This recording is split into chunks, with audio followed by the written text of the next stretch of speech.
Elon Musk recently revealed that Starship has finally achieved a major milestone by conquering the false stringent checklist. But that's not all. Firefly has also made waves with its impressive military test success, swiftly transitioning from standby to launch in just 27 hours. And if you thought the excitement was over, think again. Stoke Space is here to blow your mind with their monumental achievement, the successful completion of their inaugural static fire test for their cutting-edge mini Starship. Want more details? Stick with us because we're about to uncover everything in this video. Last week, the FAW officially concluded its investigation into the SpaceX LED mishap during the initial Starship test flight back in April. But what left many of us scratching our heads was the FAW announcement and their explanations about what needed to be accomplished before attempting a second launch. Even SpaceX's CEO Elon Musk chimed in to clarify things on September 10th. According to Musk, all 57 items required for the FAW to approve a second launch had already been completed. The additional 6 issues, which made up the original FAW draft of 63 items, were meant to be addressed after this test. However, the vague language of the FAW list makes it challenging to confirm Musk's claims. Nonetheless, SpaceX gave us a sign that they were gearing up for a launch attempt by destacking the massive prototype Super Heavy rocket on September 14th. This might seem counterintuitive, but before the FAW's announcement, there were no indications of launch preparations, so it's likely that the vehicle was prepped for tests rather than a full launch. Kathy Lueders, the general manager of the Starship program, shed some light on the situation. She mentioned that the FAW license wasn't the only thing SpaceX was waiting for. The next phase involved the final preparations before the next launch. One critical aspect is the new flight termination system, FTC, which wasn't installed during previous tests to avoid unnecessary risk to the new launch pad equipment. Here's the important part. SpaceX has completed all the necessary work required for FAW approval. The FAW just needs to sign off on the new launch license, which should happen relatively quickly given the extensive collaboration between SpaceX and the FAW in recent months. The next step is the final flight preparations for both the booster and Ship 25.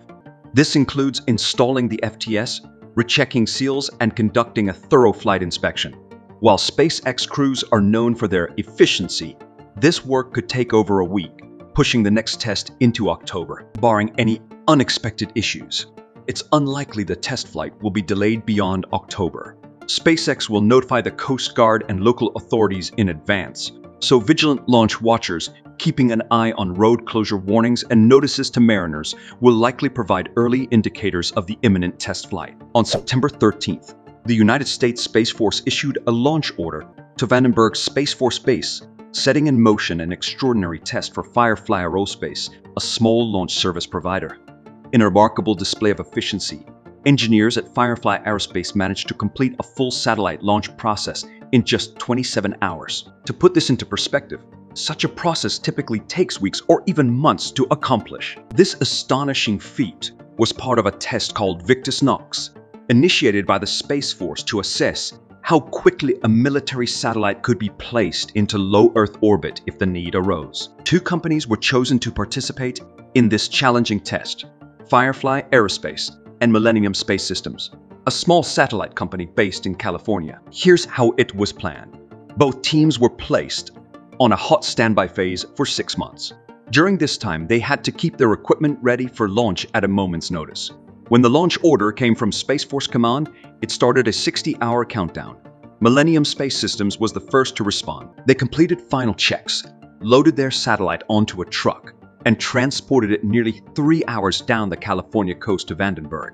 Meanwhile, the Firefly engineers had to test the satellite for launch readiness, fuel it, and attach it to the payload adapter. After that, the Firefly team had 24 hours to attach the payload adapter to their rocket, update the trajectory on their flight computers, transport everything to the launch pad, and wait for a suitable launch window. Once in orbit, the responsibility shifted back to Millennium Space Systems.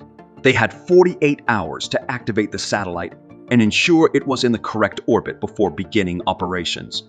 The only delay in this impressive timeline was a brief 3-hour wait for the weather to clear enough for launch at the pad. Overall, it was an incredibly successful test that demonstrated the United States has the capability to launch an orbital asset in record time. Space Force leadership was understandably thrilled with the results, highlighting that this achievement opens up possibilities for both Firefly and Millennium to expand their operations. Firefly secured another government contract with L3 Harris to launch 3 satellites for the Space Force in 2026. They're also expanding their production facility for the Small Lift Alpha rocket in Briggs, Texas, and have plans for developing a medium lift vehicle in 2025. While using commercial companies for readiness programs involves some risks, the success of this test underscores the potential for rapid preparation in the space industry. In other news, Washington-based Stoke Space has had quite an eventful week with their Hopper 2 test vehicle,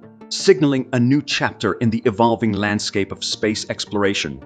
This forward-looking startup emerged on the scene early in 2023 with an ambitious vision to create a fully reusable, 2-stage methane-powered rocket capable of propulsive landings following its journey back from orbit. In essence, it's like a pint-sized starship packed with some of the most promising and innovative new technologies in the field. One of the standout features of this prototype vehicle is its regenerative heat shield.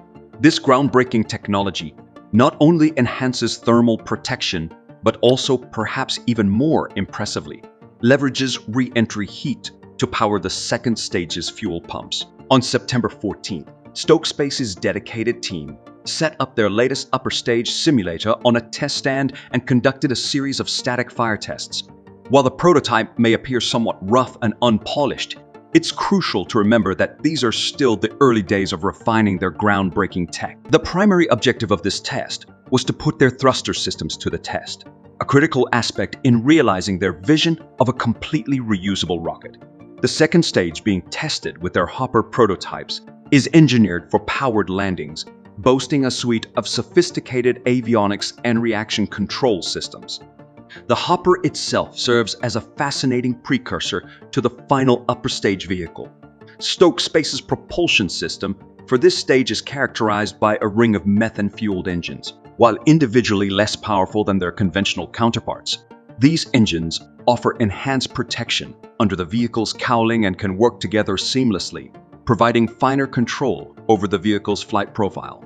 During the September 14th test, although it was static in nature, an intriguing simulation was carried out. The onboard navigation computer was led to believe that the Hopper was tumbling out of control. In response, the reaction control system sprang into action and efficiently corrected the craft's orientation.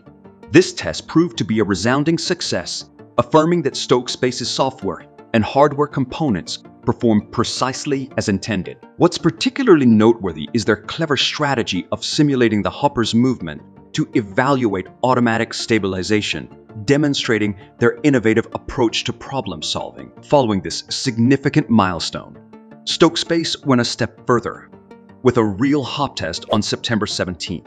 This hop test bore a striking resemblance to the early Starship hop tests, showcasing the Hopper 2's impressive capability.